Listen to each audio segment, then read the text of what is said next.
So welcome back to Everything Marketplaces, where we talk with founders and leaders from some of today's top marketplaces. So this is episode 135, which is a really great group chat that we just had with Gary Beasley, who's a co-founder and CEO of Roofstock, which is a leading online marketplace for investing in single-family rental homes. So Roofstock has scaled to over 15,000 homes under management, has also raised over $400 million from top investors like Khosla Ventures, Lightspeed, and Canvas Ventures. So this is a really great chat with Gary. We got to learn more about his incredible background in the real estate and housing markets, the founding story of Roofstock, did a deep dive into it as a leading marketplace for investing in real estate, got to learn more about how it's evolved and scaled, what the fundraising journey has been like, and also had a really great group Q&A. So really enjoyed this conversation. Now you're going to find it a great watch to the end.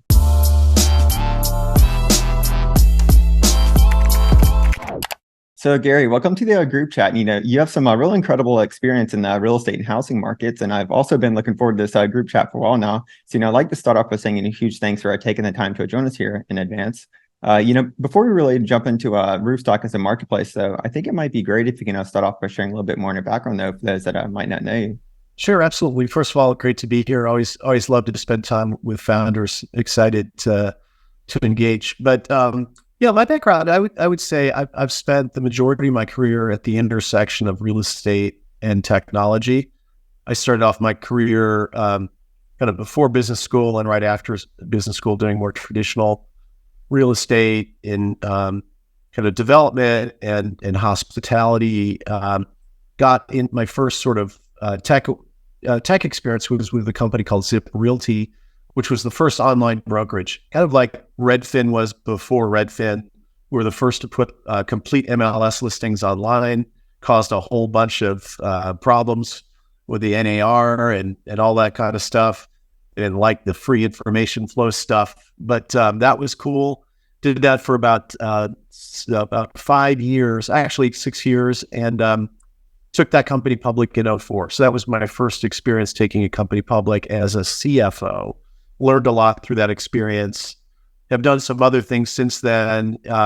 Spent a stint in the solar world, running a solar startup, which was fascinating. Had a bit of a portfolio career and one that has not been linear. Gone to a lot of early stage companies and tried to grow them, try to be in the path of growth.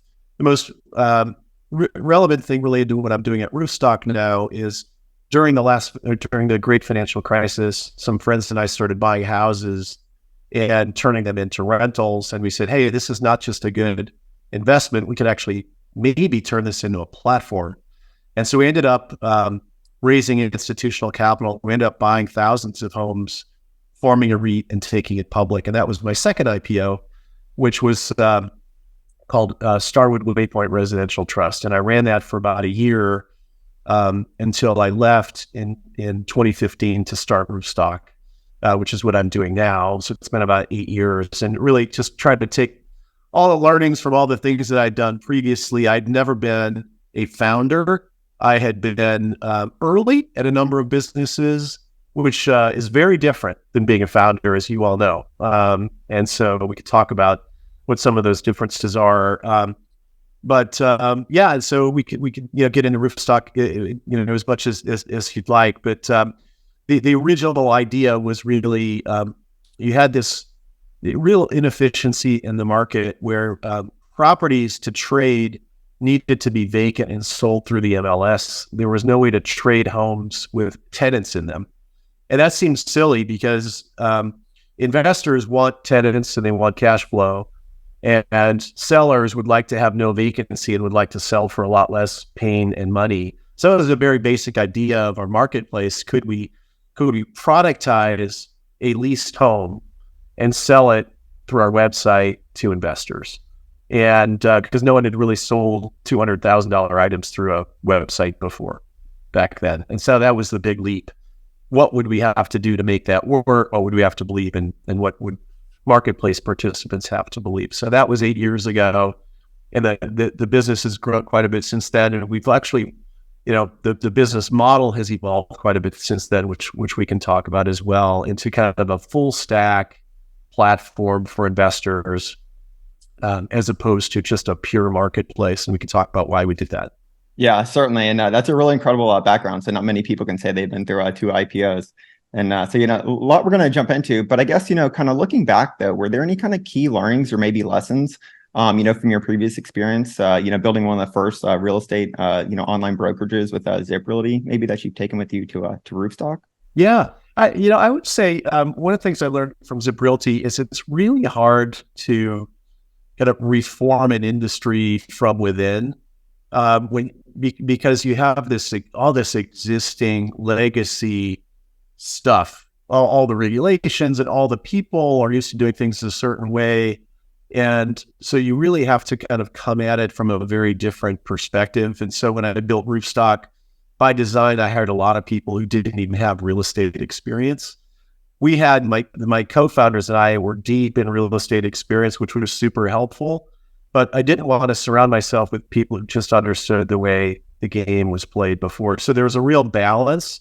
So I'd say a good lesson is don't ignore the existing ways things are done. I think that's one of the reasons we were able to raise money and get early traction is because we understood the industry dynamics. But also don't surround yourself by people who are just so immersed in it that they can't look at things from very different angles. And that's a delicate balance, but I think a critical one, especially for regulated industries like real estate, in businesses that have kind of complex operations. Yeah, certainly. So I guess, going back to the very beginning of Roofstock, what were the actual kind of first steps that you took to start as a marketplace? And, as marketplace founders, we typically face the kind of the chicken and the egg or the cold start problem, right? So how did you kind of solve for that in the very beginning? So I would say I was fortunate in that when I left the REIT that I was running, I had really good industry relationships. I knew all of the other REIT CEOs and large fund participants. And as soon as I left, the next day I just started calling them up and said, hey, I'm thinking of starting this company. We're going to sell leased homes online. I know you have lots of homes that you would like to sell at some point. I need you to give me 20 houses and I'll sell them for a really low fee. If it works, then I could be a terrific outlet for you on the disposition side. And you're going to see all the homes that I'm selling from everyone else and you'll be able to buy them. Because otherwise it's very inefficient for them to sell these homes. And so I got a lot of these people to give me 20 houses. So very quickly we got 100 homes that we could put on our site. Otherwise it was very difficult to get to the retail end user and convince them to sell a home with a tenant in place, not on the MLS. And we're going to attract a bunch of investors. So I would say we knew we had the supply side nailed. I think when you're starting a marketplace, if you get up one side, it's really important. With it nailed, it's hard to get to going and so that helped. And then on the and then once we had good inventory, then it was just about attracting people to the site. And I would say if you make these early decisions too, some things are very critical. One of the things we realized was there was a lot of people looking at homes and engaging, but no one was buying right away. And so I talked to Mark Benioff, actually, who's, founder of Salesforce. He was one of our early investors and said, what can we do to like get people off the dime? He said, you got to build trust. And he said, if you were a buyer, what would be like really important for you to be able to pull the trigger? And I'm like, well, what if there was like a money back guarantee, like there is on a hotel room or an airline fare, whatever. It's like that, great. So we did it. We put in a unconditional money back guarantee for 30 days on any home you bought through the marketplace. So if you didn't like the color of it, you could call us on day 29 and say, we don't want it anymore. And very few people did it. So it's one of those things, if you could find something where the perceived value is a lot greater than the actual cost to you, and the theoretical cost to us could have been huge, but you have to take some of these risks, right? And the reality was if we couldn't stand behind the product we were selling in the marketplace, then maybe we shouldn't be doing it. And it gave people a lot of confidence. And, we get maybe, one every month or two that would do it. And we would end up buying it back and then reselling it on the marketplace. And sometimes we'd make a little or lose a little, but it was basically break even. But it was, sometimes you have to do things that will really lubricate activity and build trust. And I think in marketplaces, building trust is really essential. It's an obvious statement, but without that, you don't have a business. Yeah, that's such a great point about building trust. And I was actually going to mention that, because I can imagine early on, it's like, how do you get someone to, search and kind of, find a house and buy it online, sight unseen. So, yeah. So what we realized is, having done this, bought thousands of houses in our last company, the only thing you really needed to see, you could do all the research online, neighborhoods and all that kind of stuff. You needed to know the condition of the property. And so we solved that with virtual tours, and not just a traditional virtual tour, but we found a company that did 3D animated tours that removed all the furniture. So you could actually see the physical home without furniture, and you could go through it. And as a rental property, that was really important. So you wanted to know the layout and the physical condition. And then we also did some work certifying the tenants, looking at the tenant payment history, so you knew what you were inheriting. Everything else, all the financial analysis and all that could be done remotely. So what we try to do is solve for that last mile of what you would typically need to do. And I think with rental homes, what's different about it than if any of you are looking to buy a home to live in, it's not an emotional transaction. If you're looking to buy a place to live in, you might want to spend some time walking around the neighborhood, seeing what it sounds like, smells like, what it's like. If investors are looking at the yield and the IRR and the risk associated with that neighborhood. So we thought we could solve for that. And it was a good way to actually deliver a product that did not exist, that could be underwritten remotely. And the big, I think, unlock for investors was, wow, rather than just buying homes where I live, which 80% of rental homes are owned by people within an hour of their drive, it's like the whole country is now available to you. And so what we would do when people would start searching in a particular area, kind of like Amazon, we would show them homes in other cities that had similar neighborhood scores, similar type return profiles. And it was really, really interesting for them to be able to say, wow, I can really diversify my holdings. I could be in 3 or 4 different cities. I tell you, early on, one of the things that got me super excited, I knew we were onto something. I was on a flight, and I somehow got upgraded. I was lucky. I never flew. I was when Virgin Airlines was still there. I was sitting up front. The guy next to me worked at LinkedIn, and I was on my computer, and he looked over and he said, "Roofstock, what's that?" And you're like, "Oh, it's my company, blah, blah, blah." I said, "Is that the down payment on that house?" I said, "No, dude, that's the whole price." It was a $125,000 house in Atlanta, and he was looking at homes in the Bay Area. So, honest to God, during our flight, he bought a house on Roofstock, and he started searching, and he bought a house. He landed, and he sent a text to his wife. Guess what we just bought? And she said, "WTF?" But it was just so easy, and the returns were so compelling. And he never thought that he could buy a rental property where he didn't live because he didn't know how to underwrite it, didn't know how to manage it. We solved all of that stuff. So to the extent you could make things that easy, obviously that the financial implications are important too, but the ease is, I think, in real estate, there's a lot of misery and a lot of mystery in transactions, and we were trying to eliminate as much of that as we could. It's hard in real estate because it's so complicated. Yeah, that's such a cool story. And yeah, as far as on my notice, being complicated, I'm sure it's quite a kind of complex marketplace. But I guess for a little bit of context, could you kind of give us like an overview of maybe Roofstock today as a marketplace, and maybe touch on the specific aspects of it as a marketplace? Yeah, so I would say in the purest sense, I would say we've evolved from being a pure marketplace now to what I would describe as a real estate as a service platform. So I would say we're much more like, a cloud, cloud computing company where you can plug into Roofstock, utilize any of our services that you'd like. You rent them, you don't have to buy them, and then you could end up with the product you want, which is leased rental homes that are managed for you. And so, because what we realized was with the just the pure transactional marketplace, it was great because you got paid at the transaction, But then we were done. We were handing off people to local property managers, and there's this long annuity of additional revenues. And then that relationship we're handing off to someone else who actually made us sell him a home. So what we decided to do was buy a couple property management companies and vertically integrate more so we could capture more of those dollars and, importantly, maintain relevance with the customers. And what we found too is we had great product market fit with institutional investors. We started off thinking we were going to be largely a retail platform.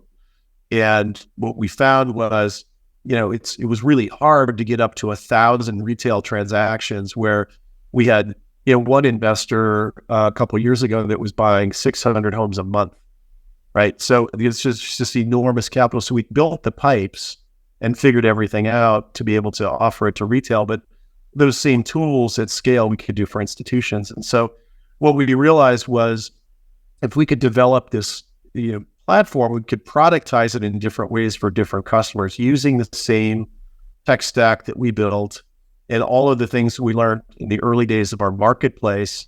And basically now we can offer transactional services for investors who want to buy or sell.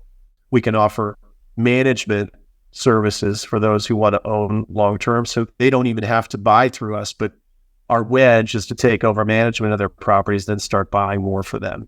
And then we have, a very robust data science operation, which drives all of our business. And that's kind of the edge that we have is we've mapped all roughly 90 million homes in the country. We know who owns them. We know what their value is. We know what the rent is or what the rent could be as a rental. We know how to contact those owners, and we know what's going on in all those neighborhoods. So this is a rich, living, breathing database. And so that allows us to, for customers who want to participate in our ecosystem, we know that whole, that whole collection of homes that could be marketplace participants, and we could go to them directly and engage with them. And so we're basically trying to develop connectivity with as many of those owners as we can. We have an asset management software application that we also bought called Stessa that is free and is currently used by about over $100 billion worth of home owners. And we get all the data from their rental homes, the rent, the operating expenses, things like that. And we could sell them insurance products, we could sell them other things, but we get all that data that helps drive our models. And so we have this our retail model now is really, let's get all this information from all the retail owners. Let's give them the Stessa software. We actually have a paid version now, so we're starting to monetize it as a SaaS solution, which is interesting because as you mature as a company too, and you have these unique assets, we've had lots of people say, hey, I would pay for this. And so now we're actually starting in a couple of areas of our business to say, hey, if people will pay us for this data and it just makes them, more connected to the platform, we could do it. And so the other reason we've moved away from the pure marketplace model is there are times in real estate when transactions go like this, right? Like now we're at a time when transactions are quite low because there's very little supply, interest rates are high, so transactions aren't really happening. But we have a pretty large property management business now, which is, it's not affected by the business cycle. We've got some of these other areas like our data business that we can do that creates revenue. So it kind of smooths out the variability of our revenues. And that was another reason we've decided to, kind of get into some other business lines is if we want to be a public company someday, we want to have more predictable earnings, and to the extent we could have some things that aren't all in lockstep, it's definitely helpful. That's really interesting. And so you mentioned as far as taking kind of like the the full stack approach, right, and kind of being end to end with multiple kind of products and kind of business lines. Now, I think one of the topics that comes up here in the community a lot with founders is if as far as like the starting point for that, right, and then thinking about like how you sequence into kind of launching new products or services or expansion. If you kind of like look back now, how have you kind of thought about that with Roofstock? I would say for us, it's always been driven by the customer and what the customer has been asking for. And so we had the idea that perhaps uh, instead of just being on the sell side and selling homes and portfolios of homes, that people would value our services to buy homes because we had the capability to do that, and we didn't know how to do it. I mean, we knew how to buy the homes, but we didn't know how to necessarily attract the customers. We just started talking to potential investors, and there was a lot of interest, but they said, hey, but if you're going to do this, you need to manage the homes because we don't want to give it to some local property manager. So we didn't have a management company. So we said, okay, if we buy a property manager, we can then secure capital to invest through our platform. And then we took a relatively low tech property manager that was managing for just one owner and turned it into a more tech-driven property manager that could manage for multiple owners. And so we start, rather than starting from scratch there, we said, okay, well, let's go fill this gap. And so when we think about M&A, it's, what services could we either build or buy? That was one. We bought a couple property managers to get scale there.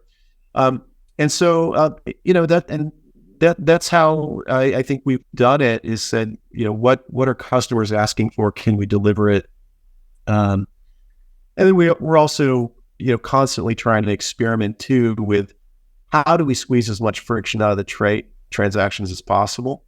And I don't know if some of you might have seen, a few months ago, we tokenized our first home on blockchain. And so that's been a very, very cool experiment. We've done 3 homes so far. They're on the Ethereum blockchain. They were purchased essentially with one click with financing in place. So when we think about the future of home trades, so in fact, I've got a call later today with about 30 people from Fannie Mae who read about our program and want to understand if there's a way that they could provide financing for tokens, which would be a huge unlock, right? Because it's actually a great democratizer. If you can have frictionless transactions and stapled financing that goes along with houses, you could really increase liquidity and increase accessibility for people to be able to buy these tokens, because you could buy them with a loan in place. $200,000 house, maybe you could buy with 40 grand. And anyway, so my point is, we're continuing to look at, because what customers are saying is real estate's a pain in the ass. There's still fees are too high. It takes too long. There's lacks transparency. I hate using agents all the time. God, it's hard to get a loan. So we got to listen to all of these complaints and said, okay, well, can we design a solution? And in this particular case, we said, yeah, if we could create an NFT that owns a home, and it solves a lot of those problems. And so those are the kind of things we continue to work on. That's pretty exciting. And that could very well be the future of the marketplace. In 2 years, we very well could have a robust marketplace of real estate NFTs that trade. And then that helps you, interestingly, you sort of get around all of the existing regulatory muck around selling homes. Now, not that there aren't regulatory challenges to NFTs, there clearly are. But if you do it as a security, those are tried and true known laws. The way that we've structured our NFT, it's actually not a security. So we're at this unique spot where we might have found kind of this really unicorn structure that could really work well. Anyway, so we're working on those things, but those are the kind of things that I think are just kind of fun to think about, and again, just listening to the challenges customers have and try to solve those. No, that's really cool to learn more about it. So I know I was doing a little bit of research prior to our chat, and saw where you mentioned that previously. So that's really cool. So on the note, as far as specifically operating in the kind of real estate and housing markets, are there any kind of specific challenges with that maybe that you like to share with founders and here in the community that might be building in this space? Yeah, I think really the biggest there's a number of challenges being in the real estate space. There's a lot of the incumbent players have an awful lot of power and influence. The National Association of Realtors is the second largest lobby behind the National Rifle Association.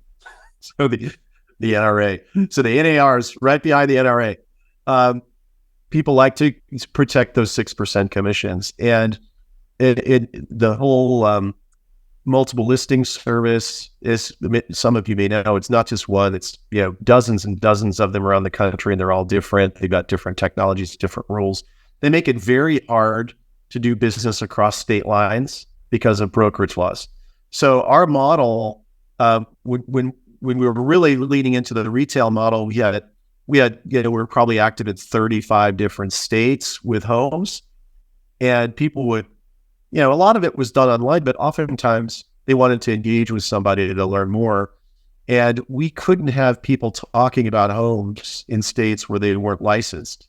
And that made it really hard because what we were trying to do was break down the geographic barriers to investing. And these real estate laws make it very, very hard because, you want to talk to someone in Alabama? Well, I'm going to have to transfer you to one of my colleagues. And they're like, well, this is not a great customer experience. So for those people who are very self-sufficient, it was okay. But those laws are somewhat antiquated. They were all written before the internet was a thing. People weren't thinking about buying properties, way across the country. So those are some of the things that, over time, maybe some of these laws change. A lot of them are subject to some interpretation. So you have to sort of, in some ways, take a little bit of risk when it comes to that, because if you followed that to the letter of the law, you'd never have a single conversation. So we would train our people to work with those customers and answer the questions they could about these other houses. But this is one of the applications, I think, for AI sort of chatbots that could be very helpful too. A lot of the information could be served up that way, and it's probably a way you could get around some of these licensing laws if it's just information that's being provided. Reminds me a little bit of back when I was at ZipRealty and everyone was complaining about putting MLS listings online. They wanted us to show them in person, which is ridiculous. I think now the idea that you couldn't have a chatbot answering questions about everything about a home kind of seems silly. Right? It's probably going to be more accurate, and certainly going to be more accurate than many real estate agents in describing, and doesn't have a bias. So anyway, so there's some of the applications of technology that could help break down some of these barriers. You brought up a pretty good point there as far as the markets that you operate in, and having some kind of regulations in place that vary across them. And so if the markets are kind of so nuanced, how do you think about managing liquidity across them, and then maybe even I would say from like a kind of team and like org level, kind of think about that. So it's one of the challenges is like what we wanted to do was have broad coverage, but not all markets had a lot of liquidity. And so we had to keep our in-field infrastructure very light. And so we did. In fact, what we chose to do was we didn't have, on the marketplace side, we really didn't have in-field employees. They were all contractors that we could sort of spin up and down to do inspections and, drive the houses, do that kind of stuff. So I think having a really variable cost structure allowed us to be in markets where we didn't have a lot of volume. In the property management business, we sort of do the same thing, but we will have in-field staff where we have scale, and where we don't, we outsource. And so it's just a matter of, you got to get to a critical mass and try to manage it as efficiently as possible. And then we also try to do things centrally where we can. For example, in our leasing, we don't have field leasing agents. They're all centralized in Dallas, and all of our showings are virtual. So when residents who are renting homes that we manage go to the homes, they get a code. They could go in the home. They immediately get a text from us when they leave. We ask them for their feedback if they'd like to apply. And that allows us to have leasing agents be a lot more efficient, not spend days and days driving around with people And by the way, people don't even want to have a leasing agent with them. Normally, they just want to go look at houses. They sort of know what they want. And so it's a way to sort of create a lot more efficiency. And I actually think it creates a more empowered customer experience because they could just go on their own and look at what they want. So I think it's a combination of having a variable cost structure, centralizing things as much as you can, being able to flex helps when you don't have scale in certain markets. Yeah, well, that's really great to learn more. So I'm actually getting some questions from founders here. So and I know you and I could probably just keep going on here, talking about it, Roofstock more. But right before we get to the group questions, though, so you've raised a little bit over, I believe, what, 400 million from some pretty incredible investors. So like Khosla, and then Mike from Canvas Ventures also, who introduced us. So do you have any maybe tips for founders as far as like on fundraising that you might be able to share? Yeah. I mean, we could have a 2-hour conversation about fundraising. I'll tell you, one of the things that I've learned is for as much as founders or as VCs like to be thought leaders and all that, there's a lot of following that goes on, and there's a lot of herd mentality. And so what I have found is the best way to fundraise is not officially be fundraising. It's to go see investors, talk to them about why you're seeing them, and say, listen, I plan to go out to the market in a couple months, but I've heard great things about you, XYZ investor, for the following reasons. And I'd like to talk to you about my business, get what questions you may have. And then when I'm doing my process, I'd like to come back and see you. That seems to work really well. I can't remember who told me this, but I think there's a great phrase. If you're looking for advice, ask for money. If you're looking for money, ask for advice. So if you go in there and you're asking their advice because they're really smart and really well connected, sometimes they'll give you money. And so several times we've done, Series A up through Series E. We have raised 2 to 3 months before we did a process. We get a term sheet, and we'd either just take it, or we'd really quickly go out to some of the people we're close to and say, "Hey, we've got a term sheet. Are you interested?" Because the opposite is if you say, "Hey, I'm starting a process on June 1st, and I want to be buttoned up by July 15th," and you're sitting there at July 7th, and you don't have a term sheet, and people know you've been in the market for 5 weeks, they're saying, "Okay, well, what's wrong?" And so then what you'll find is they're going to say, "Well, who all have you talked to?" You talked to Rolf from Square. He obviously hasn't given a term sheet. He's a pretty smart guy. What else have you talked to? And then so it's these deals that feel like they've been in the market for a while. It's really hard. So there's an art to that, and it really does work. And so if you can delay an official start to a fundraise and make people feel special that they're early in the process, and no one, I can tell you right now, if they like the business, they don't want to be part of a process. The process, they don't want to be in with 10 or 20 other VCs. They want to do something preemptively, and if they think they can do that and they're getting ahead of them and it's not been shopped, that's the best way I have found to get a term sheet. And then once you get a term sheet, everyone wants to give you a term sheet. No, those are great. So you got a few head nods from founders here. Well, cool. So we're gonna jump into questions here. Hey, Mike, do you want to jump on? Yeah, I can jump on. Hey, Gary, thanks for taking some time today. It's been super helpful. I just had a question around how are you initially managing getting over the hurdle of the real estate realtor market of actual realtors trying to maintain the relationship. I know you mentioned a little bit about dealing with these massive organizations and groups. How did you get over that hump of this hey, transact to the platform as opposed to going to your neighborhood realtor? Yeah. So we from the very beginning decided not to try to alienate agents and brokers, but figure out a way to make them become at least neutral to them, or become have them as a distribution partner.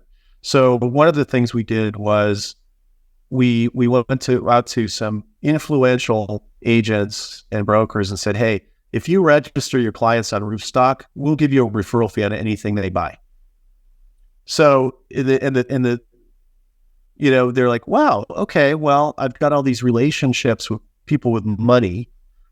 I'm never going to sell the home in Atlanta or Florida or Arizona. I'm here in California. I could get a referral fee. Why not? And so we actually had agents signing up and uploading their customer lists to us that we could then, market to. And if they would buy through the platform, these guys would get checks from us. So again, it's kind of a way to make what we could be this scary competitor that's going to replace agents. But for the most part, agents are, and I don't mean to be derogatory, but they're kind of lazy and kind of greedy. And if, like many people in sales, and if you could do nothing and make some money, why not?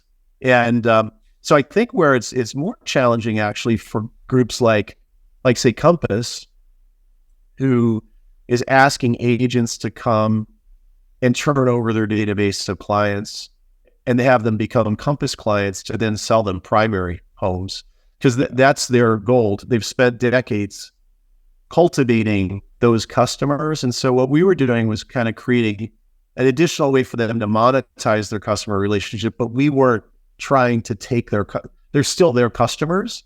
It's just we're kind of partnering with them.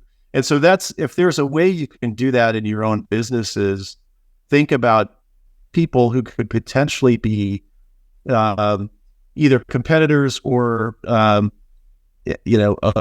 might be threatened by what you're doing. If there's a way to bring them into your ecosystem, they think that's helpful. We also do we allow people to use cooperating brokers. So sometimes when people would come to Roofstock, we developed a cadre of agents who would be available to represent buyers. Most people would buy directly through our site, and there'd be no fees.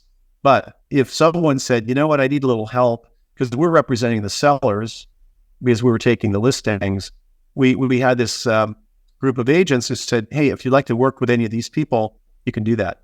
And they would charge like a point or something paid by the buyer.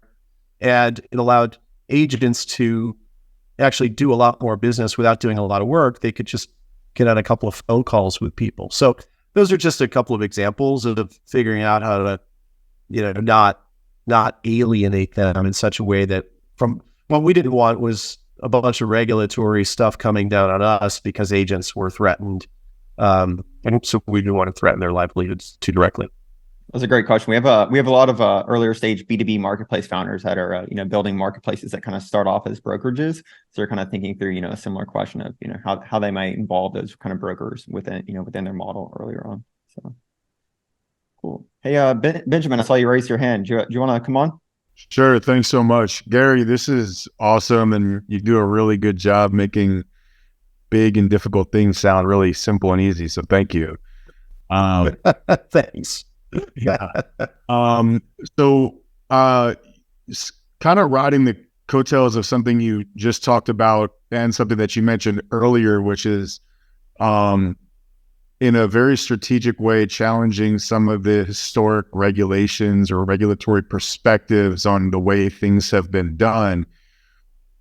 I'm curious, at what point in your business did you start to measure from a cost center standpoint, assessing those types of risks, in particular when you looked at acquisition channels that would reward people for referrals? Yeah. At what point in the process did you really take that seriously and start to invest in it? When did you sort of push it to the wayside and just defer that investment or that consideration? How would you? Great question.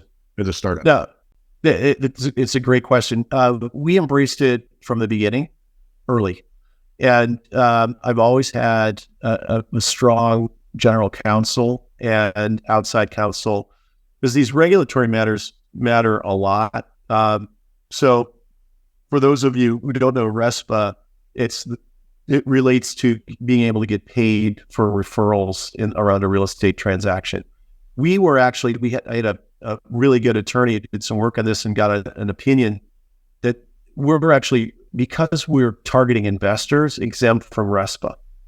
What RESPA is designed to do is protect home buyers and retail owners and not investors. So because it's an investment, we actually had more flexibility than a traditional real estate brokerage to get paid on a transactional basis. The other way that you can get around it, as you know, is structure things on a lead referral basis, not directly tied to transactions, or structure just as marketing fees.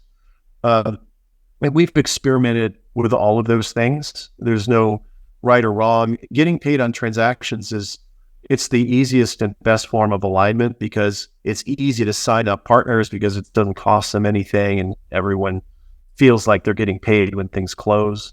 But I guess for us, it felt like it always was, and I think it was in retrospect, worth the investment early to figure out what we can do. And it did, because we did that work, it gave us more flexibility, because I didn't know that we were exempt from RESPA. It seems kind of like a weird carve out, but we talked to the regulators and said, no, we don't target investors. Investors are sophisticated. This is an elective decision. What we're trying to protect more is homeowners. The other thing that we did, and this relates to something more current, is as we developed our blockchain strategy, our tokenization strategy, our general counsel reached out to some of the regulators in DC that were thinking about different regulations around crypto and blockchain. And in fact, he made one trip there and sat down and said, this is how we're thinking of structuring things. And, in a very open way, said, this is why we think it's good for investors, and what concerns might you have? What regulatory regime might this fall under? Made them part of the process. And it's amazing. Regulators, if you view them that way and respect, you sort of have respect for what they're doing and say, we're trying to do things in a way that's good. I think it could actually be constructive, because eventually they're going to figure out what you're doing. And if you can be part of sort of shaping their opinion too. Now, it's hard to do it if you're a seed stage company, but once you start to get a little bit of traction, you'll be surprised who will take your meetings and get some feedback. They'll oftentimes tell you, and you could sort of read the tea leaves on where things are going. Thank you for that. Thanks, Benjamin. So, well, that was a great last question. So we're almost out of time here. So definitely want to, be conscious of that. But yeah, Gary, thanks so much for taking the time to join us here today. It's super fun to learn more about all your awesome experience and insights, kind of building out Roofstock. And so actually, I have one last question for you myself here, before we actually wrap things up for good, which is, if you could go right back to before you started Roofstock, what would you tell yourself about marketplaces? They're freaking hard. Who was it that I heard say this at a conference? He was a former PayPal guy. I can't remember what it was, but he said, marketplaces are the hardest businesses to start, but once you get them started, they're impossible to kill. That's why they're so valuable, and it's just hard. Getting both sides. It's like building scaffolding. How do you continue to do this? You guys, everyone doing marketplaces realizes all the challenges. They're amazing businesses, but they're just super hard. And and I think probably everyone I think might be a little naive going in with what all the challenges are, because if you actually knew them, you would never do it. So I'm glad I didn't know what I know now. I might have been. I was a public company CEO making a bunch of money, and I walked away from that to basically pay myself nothing for a couple of years to swing for the fence. I might not have done it if I knew how hard and how what the probability of success might have been. But but it's certainly, for me, it's been the most fun thing I've ever done. Most personally rewarding thing that I've ever done in terms of building out the team and the business, and starting creating something that didn't exist. That's really fun. Yeah, I think we can all certainly relate, and it's always a great question to kind of end the group chats with a little laugh here. So we have to be somewhat crazy to start a marketplace. Totally. And last but not least, though, time for a kind of a quick plug. Where can we keep up with you or follow along? Yeah, I mean, probably the easiest way, if you want to hit me up on LinkedIn, that's where I'm probably most connected with folks. Just do that. Always love to connect with fellow founders and compare notes, and if we can help each other avoid mistakes we've all made, I think it's all a good thing. Definitely. You have a lot of marketplace founders coming your way. All right, cool. Thanks again for joining us, and thanks everyone for joining in the great questions. Appreciate it. Yeah, I really enjoyed it.